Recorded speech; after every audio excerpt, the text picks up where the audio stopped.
everybody. It is your Feel Good Breakfast show, and you are going to be inspired because our next guest is a very influential blogger by the name of Theodora Lee. She's on a journey of growth and expanding the definition of who she really is. Now, for years on social media, she's created a safe space for sharing guidance on growing up and being happy. So happy. So I'm happy that she's here.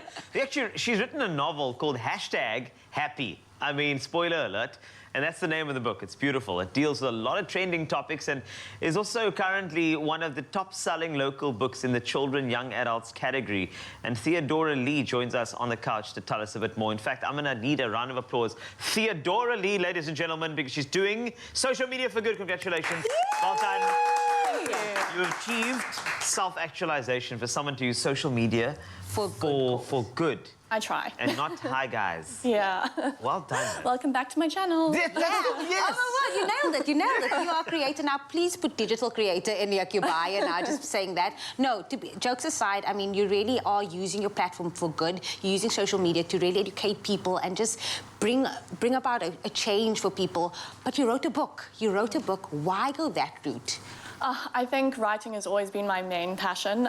You have to write if you're going to be a content creator. And it felt like the natural next step for me. I always wanted to write this book. It's probably my lifetime goal. And I started writing it ages ago. So I'm just really, really happy that it's finally out there in the world. You've stumbled into something that is just so powerful.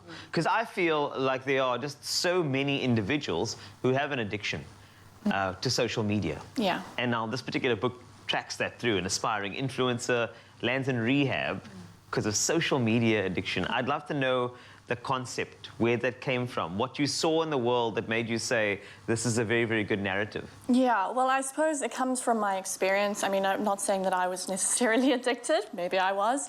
But, you know, I got to see a lot being a content creator. And, you know, just addiction in general is something that I find quite interesting. So I wanted to merge the two worlds together and see what would come out. It's still something that, you know, we're still unsure whether it, you know, can be classified as the same addiction as, you know, alcohol or drugs. So it was an exploration, really, and, you know, well-researched. I went to rehab centers, I went to NA meetings, and I tried to see, like, if somebody was addicted to social media, how that would work. Yeah. So interesting.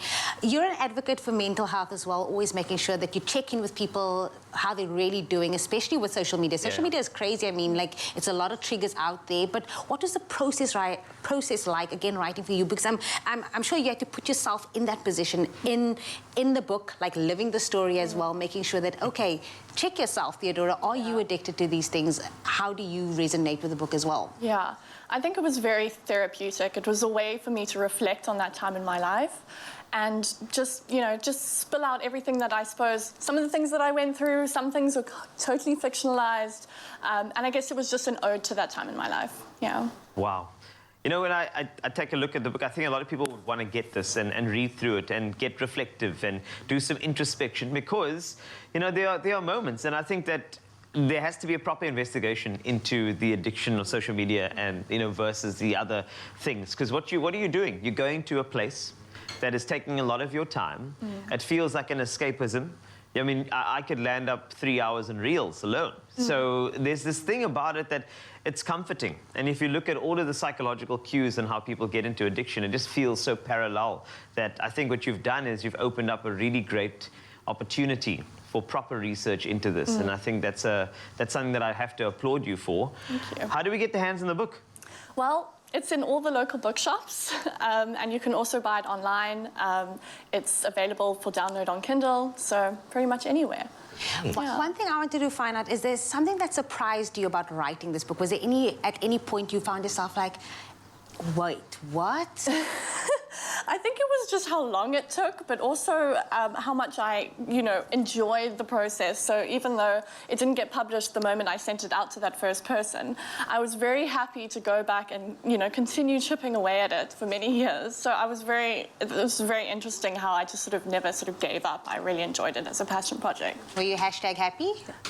When it was done, yes. When it was done, I was very #happy. #happy we are, and I think you'll be very #happy to know that Theodora's book is available to you. We've got a little competition going on. And if you're keen to win it, here are a few things. You can always just go to the Expresso show, of course, the website. We've got a little post over there. We also do have something very special, which is how does social media impact your happiness? You can actually share that answer on the Expresso Facebook page and be descriptive. You know, kind of do some introspection. I think that's what the book promotes, which is great.